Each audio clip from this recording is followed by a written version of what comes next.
Donc, alors, bac métropole, 19 juin 2004, exercice 1, petit 1, vrai ou faux. Et donc, il faut justifier les réponses. Donc, on a une fonction f de x qui est égale à, enfin, une fonction f qui a pour expression f de x qui est égale à 5x e de moins x, qui est définie sur R. Et donc, on a C de f, la courbe de f dans un repère orthonormé. Première affirmation, il faut dire si les affirmations sont vraies ou fausses et il faut justifier. L'axe des abscisses est une asymptote horizontale à la courbe C de f.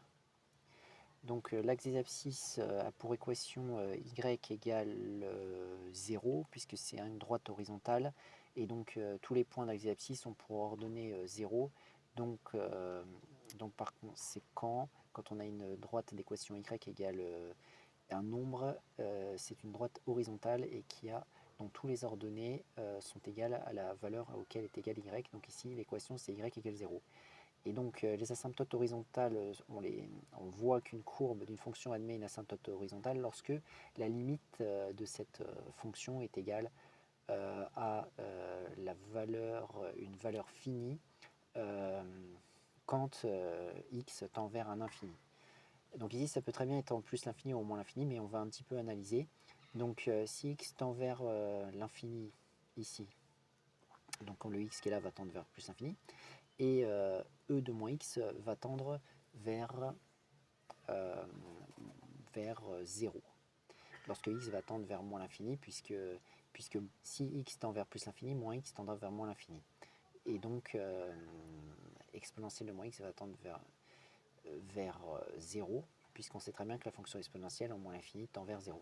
Donc ici, on va avoir 0 fois infini, ce qui va donner une forme indéterminée, mais puisque exponentielle l'emporte toujours, eh bien cela va donner 0, et 0 fois 5, ça va donner 0. Donc là, on est bien parti avec plus l'infini, puisque on voit que la limite en plus l'infini va donner 0.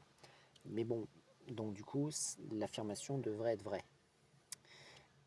Donc, on a vu un petit peu au brouillon que ça allait être vrai, mais on va le justifier comme il faut. Donc, affirmation 1, 2 points, on va dire vrai. Mais il va falloir justifier. Pourquoi?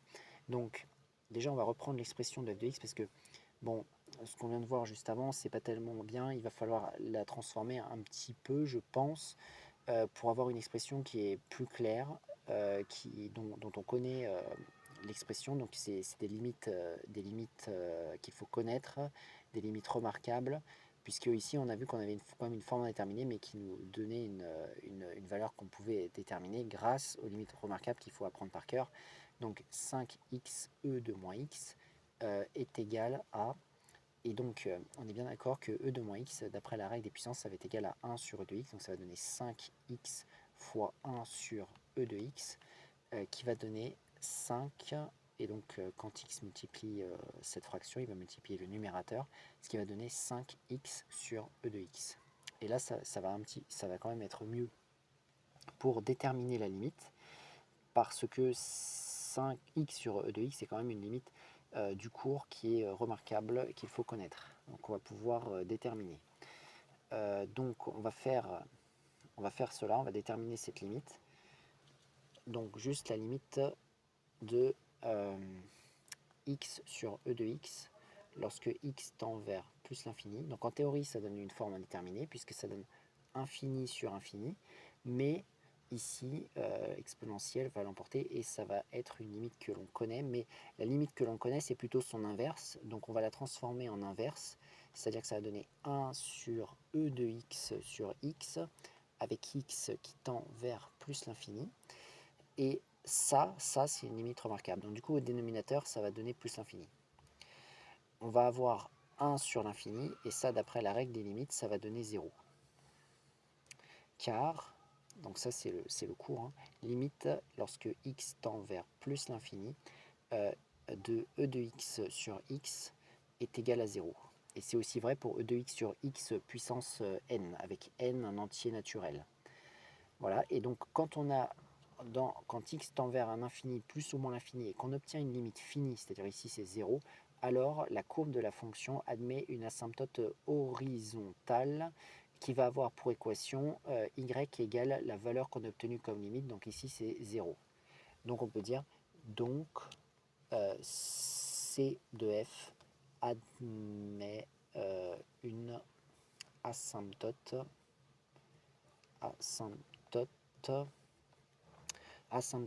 horizontale d'équation y égale 0, entre parenthèses, l'axe des abscisses. Voilà. Donc, axe des abscisses. On a montré que l'affirmation 1 était vraie. Donc ensuite, on peut essayer de passer à l'affirmation 2. Donc, affirmation 2. Affirmation 2, 2 points. Donc, ils nous disent que la fonction f est solution sur R de l'équation différentielle E qui est donnée ici. Donc, pour vérifier qu'une valeur ou qu'une fonction est solution d'une équation, il faut remplacer la valeur dans l'équation et voir si l'équation est vérifiée, c'est-à-dire si l'égalité est vérifiée. Donc ici, le y, ça représente la fonction, donc il va falloir la remplacer à l'intérieur. Y' représente la dérivée de la fonction.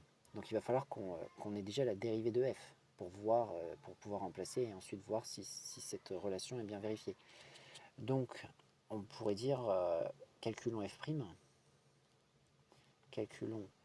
de x, avec x appartenant à R, calculons f' de x, et donc on va essayer de calculer f' de x. Donc f de x est égal à 5x e de moins x. Donc on peut remarquer que c'est une fonction de la forme u fois v. Donc on va appliquer la formule d'une fonction de la forme u fois v quand on veut calculer sa dérivée. Et donc cela va nous donner, donc comme on le sait, quand on a une fonction de la forme u fois v, ça nous donne u'v plus uv', avec u' et v', les dérivés de u et v. Donc du coup ici f' de x va être égal, donc la fonction u que je mentionnais c'est 5x, la fonction v c'est e de moins x. Par conséquent, on va déjà dériver la fonction u qui était 5x et donc qui va donner 5, donc ça va donner 5 fois e de moins x, parce que je remets v c'est e de moins x. Ensuite plus, et là je vais faire u fois v'. U reste 5x, et v', donc là on a e de moins x, qui va donner comme dérivée, c'est une fonction de la forme e de u, et donc du coup quand on dérive e de u, ça donne u' e de u, et par conséquent on aura moins 1, puisque la dérivée de moins x, la fonction de la forme moins x, ça donne moins 1, entre parenthèses, fois e de moins x, égale. Donc on va se retrouver avec 5e de moins x, parce qu'on peut retirer le fois qui est ici, plus moins 5x e de moins x, parce que bon, le moins 1 qui est là, je le mets en facteur devant, et donc le 1 disparaît, il y a juste un moins qui reste. Bon, je mets bien sûr entre parenthèses, mais après je vais retirer la parenthèse et le moins va rencontrer le plus. Ça va donner 5e de moins x moins 5x e de moins x. Et j'ai calculé f' de x.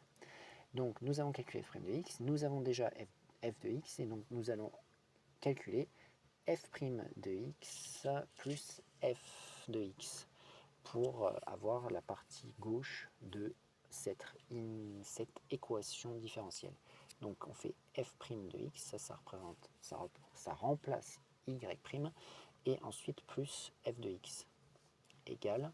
Donc je remplace f' de x par son expression que je viens de calculer, c'est-à-dire ça nous donne 5e de moins x moins 5x e de moins x. Je remplace f de x par son expression qui est donc toujours la même chose, c'est-à-dire plus 5x e de moins x, égale. On remarque qu'ici on va réduire tout cet ensemble de termes, et on remarque qu'ici on a 2 qui se suppriment. Il ne reste plus que 5e de moins x. Et donc là on peut recopier f' de x plus f de x qui donne 5e de moins x. Et par conséquent, qu'est-ce qu'on remarque? Et bien on remarque qu'on retrouve exactement l'expression de l'équation différentielle, sauf qu'à la place de y, bien sûr, on a mis f de x. Mais on remarque que donc on a bien cette égalité que l'on vient de retrouver. Donc f et donc là on écrit f, pas f de x, et parce que c'est la fonction f, pas l'image de x, par la fonction f. F est solution de l'équation E. Donc du coup, cette affirmation est vraie. Donc on peut mettre vrai. Voilà pour les deux affirmations du petit 1 de l'exercice 1 du bac métropole 19 06 2024.